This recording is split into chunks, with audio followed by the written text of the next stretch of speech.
Halagang 70 pesos. Start recording. Gusto mo rin ito? Nakabagsak presyo na. Panoorin mo para makukuha ka at di ka maubusan.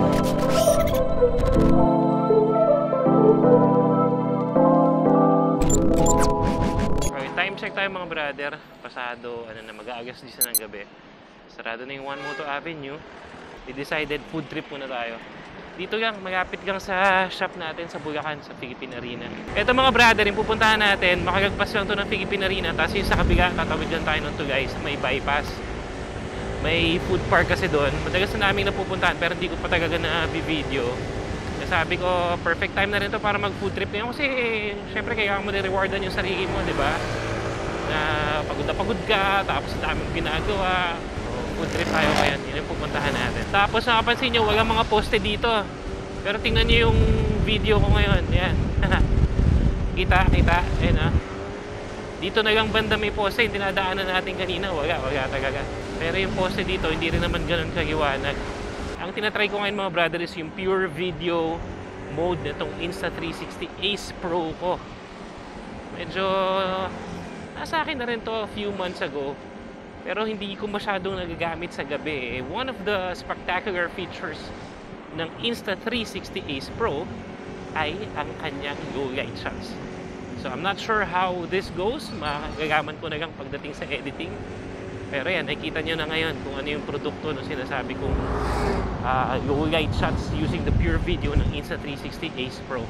Ito lang siya mga brad. Wala actually itong 5 minutes from One Moto Avenue. So today, Thursday, hindi naman ganun karami yung tao. Mas makakapigi siguro tayo ng kung anong gusto nating i-food trip. Ito, pwede tayo dito mag-park mga brad. Ayan. Alright, dito tayo mag-food trip mga brad. Isa sa mga nagustuhan ko kasi sa 360, ipat-ipat ako ng camera dahil doon sa magnetic clip niya. Ito yan, ipat natin Pakita lang natin to. So, simply press. Ayun na. Tapos, ipot ko na siya dito sa aking tripod. No sweat. Diba? Okay na. Pwede na to. Kain na. Kain tayo. Kuya GJ.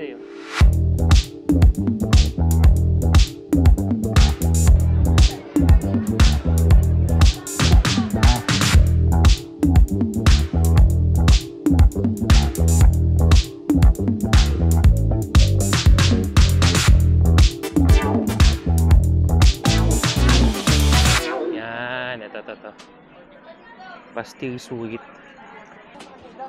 Kaya dalawang chicken pastil. Ano na to? Pay as you order? Opo. Pangalan ng dalawang piece of chicken. May barya kayo sa 1,000? Meron. Ayan, see. Sorry. Hindi ako nakapagdalang barya. Chicken, beef, dinakdakan. Ay, hindi. Dinakdakan. Gusto mo? Wala na po dinakdakan. Wala na? Sige, dalawang chicken na lang.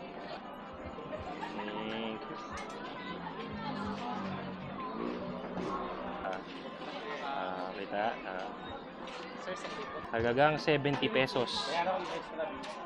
Meron tayong hapunan.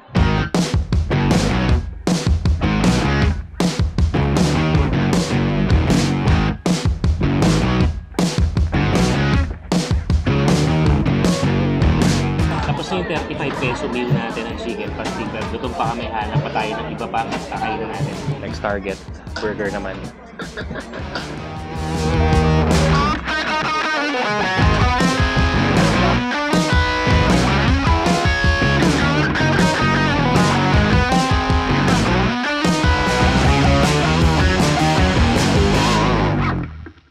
Sa 360, thank you ngayon mas na-maximize ko yung yung camera na to kasi nagkaroon tayo ng oras na talagang gamitin talaga.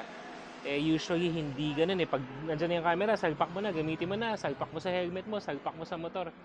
So eto, Kuya Gij tingnan mo to i-stop ko to i-stop ko to, tingnan mo galing na ito. Yung ba magayo ako?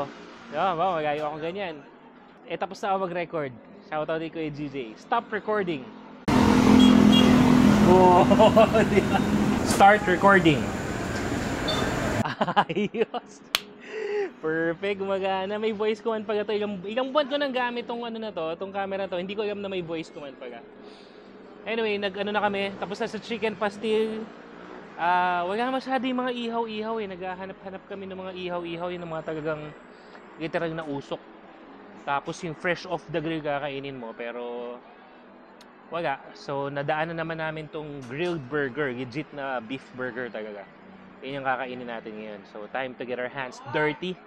Again, tapos syempre may konting iced coffee tayo or cold coffee habang nagre-relax tayo dito. Ayan na. Ito po yung Classic po. classic, Kuya GJ. Ito po yung double cheese. Double cheese. Yun oh, grabe oh. Double cheese. Ito po yung... Ito po yung salted. Ayan, thank you kuya. Salamat.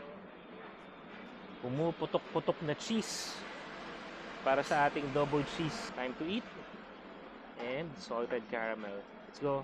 Siyempre mo dumihan yung ating mga kamay. Alright. One of the convenient things magamit natin yung voice command. Bawa ito. Kumagantak na tayo ng pagkain. Nakikita mo na siyempre, madumi na yung kamay. Kaya kung hawak mo sa camera mo, sabihin ko lang dyan, start recording! Tcharan! So anyway, kain na muna tayo.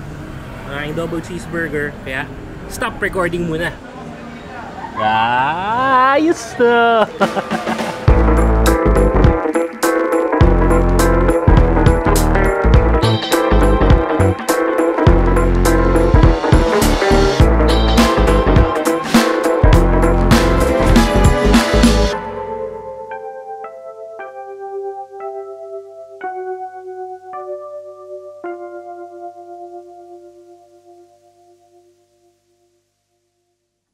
So overall, ano tingin ko sa Ace Pro?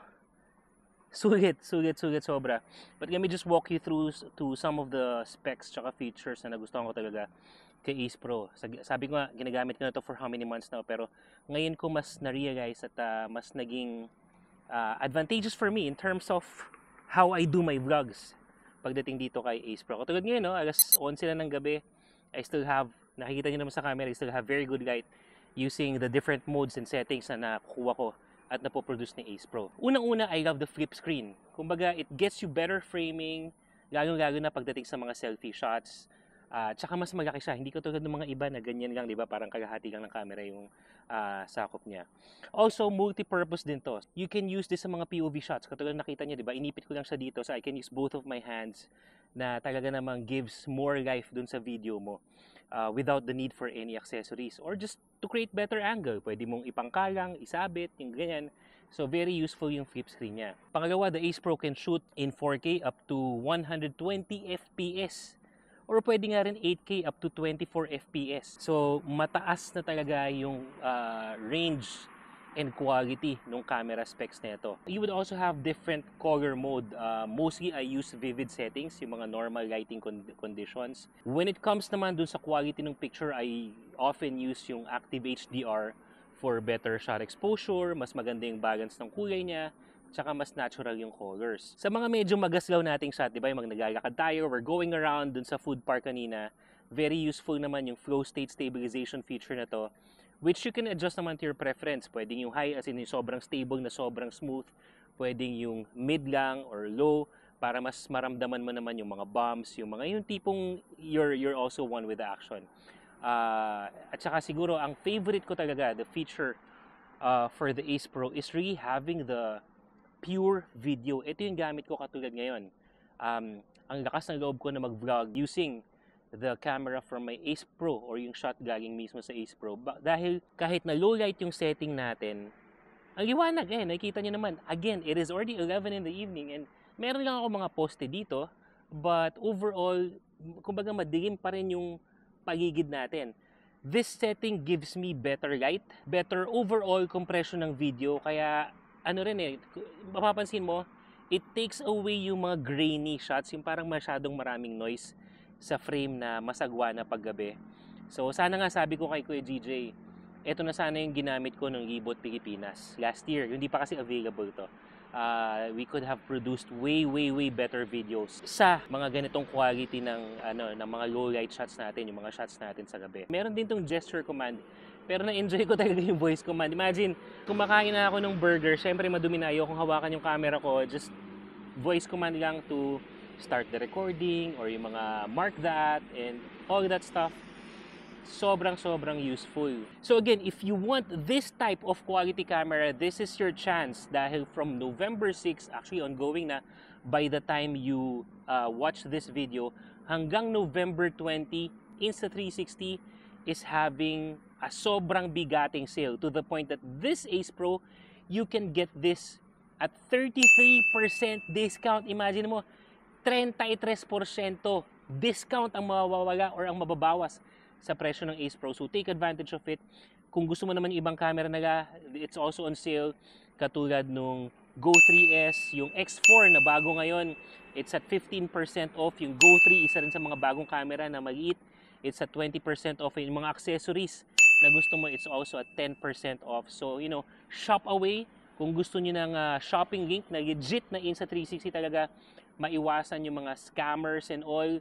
Eto, tingnan mo sa comment section, tingnan mo sa description para magkaroon ka na ng ganitong camera. Hindi lagi-laging meron nito. And for this premium at ganda ng camera, I would encourage you to get your own habang nakasale. Limited time offer only. Perfect yan. Regaluhan mo naman ang sarili mo. So, hindi pa namin talaga alam kung saan pa ulit kami pupunta. The night is relatively young. Alas 11 pa lang naman ng gabi. Pero yun na, mga brother. Sana na-enjoy nyo tong video na to and hope you take advantage of Insta360's offer. I'm sure, ako, marami na akong kamerang pinagdaanan and marami na akong pinaggamitan ng camera sa iba't ibang mga vlog. And Ace Pro is one of the versatile cameras that you can have. So, take advantage of it. 33% off. Ano? Ika na? Kain pa. Ayaw lang namin ipakita sa camera na mas marami pa kaming kakainin. Ano? Ciao.